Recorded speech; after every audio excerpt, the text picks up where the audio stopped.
برحب بالشباب ثانوية عامة، أهلا وسهلا بيكم مع دكتور جوزيف عادل. ازيكم يا وحوش؟ يا رب تكونوا بخير وأفضل صحة يا رب. طالعين في الفيديو القصير ده بنقول لك ربنا معاك، ربنا ينصرك، ربنا يوفقك، ربنا يكرمك في بداية ماراثون الثانوية العامة الرسمي اللي هينطلق إن شاء الله لدفعة 2026 دفعة البلس 90 ابتداء من بكرة في المواد الخارج المجموع، ومن بعدها بقى امتحانات المواد المستقبل ومواد المجموع بإذن واحد أحد. انتوا عارفين دايما في رحلتنا احنا بنتكلم مع بعض دايما بأخوية كبيرة جدا جدا، وزي ما قلت لك انت مش هتلاقيني تيتشر فقط لأجل المادة دي آخر حاجة بالنسبة لي، ولكن تلاقيني داعم ليك، واقف جنبك، حاسس دايما بيك، بتكلم دايما براكتيكالي، مش الكلام اللي ممكن يبان معسول شوية.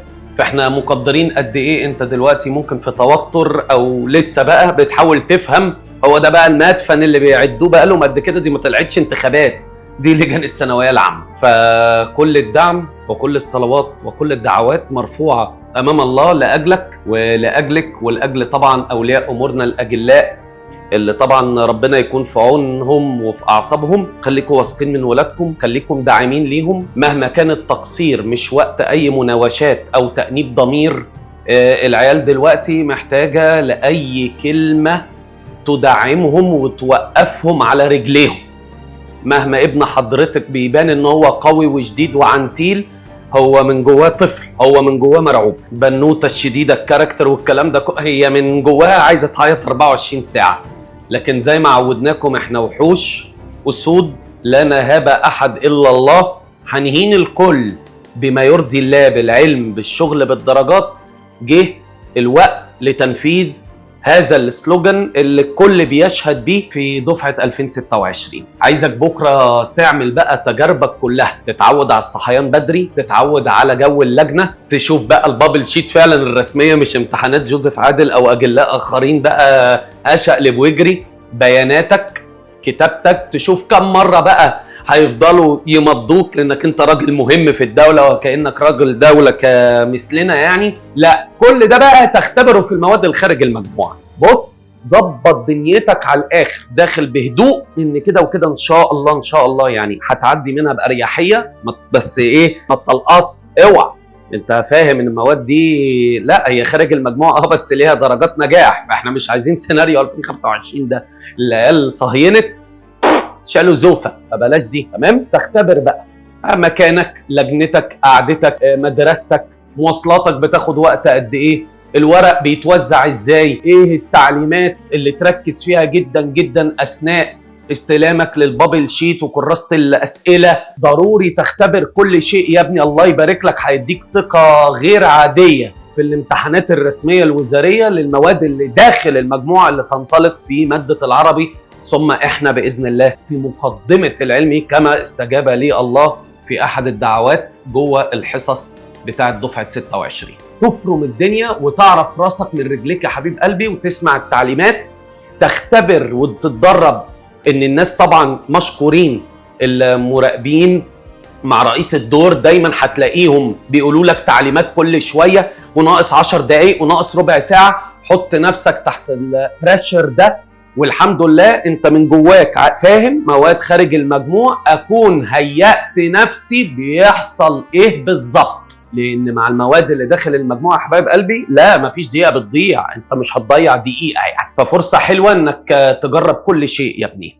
لن اطيل عليك، ان شاء الله بخصوص مادتي هتجد التفاصيل الكامله لليالي الامتحان اول لما ترجع من لجنه العربي. سيبني يا مخمخ، سيبني ابهرك كما وعدتك. كل يوم هفضل ابهرك لغايه يوم 1/7 بالليل، ليس في الامكان اكثر من مكان، وساعتها اكون اديت رسالتي كامله مكمله، له ما له عليه ما عليه، وتكون انت مطمن زي ما انتم مطمنين بقدر كبير ان احنا هنفرتك الكيمستري بحرب باذن الله شريفه قويه نبرز كل مجهودنا فيها.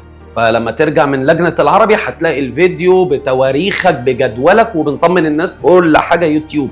اللي مش متابعني، انا خلصت المراجعه الثانيه، احنا اتمينا كده الحمد لله المراجعه الاولانيه لطلاب المنصه سنتر واونلاين، تخللها بعض النزولات، السناتر، زلازل، ثم عملنا المراجعه الثانيه للمنهج. ابتدينا بفلاشه حلال ليه شابتر 5 بملزمتها مكسره الدنيا بفضل ربنا رقم 1 وفضلكم وفضل مجهود هذا الرجل. عملنا ال10 استرشاديات تفصيلي، فأتمنا المراجعة الثانية لمنهج كيمستري اللغات لدفعة 26. ناقص لنا المراجعة الثالثة بإذن الله، ودي هتكون في ال4 أيام، وأعني 4 أيام لأن ما ينفعش أبدا في خطتي اللي بعدها وأبهرك بيها إنك تقول لي النص يوم بعد العربي راح، أنت كده هتوديني وتودي نفسك في داهية. أنا لو أطول أحبسكوا هحبس بس كده، فكل حاجة هتنزل لك ما تقلقش. هدنا من الكيمستري كفايه. جوجو بقى اقتحم المواعيد والساعات كلها، وتركز في مستقبلك بموادك باذن الله. كل الدعوات، كل الدعم، كل الحب، كل الصلوات مرفوعه امام الله لاجلك ولاجل اولياء الامور.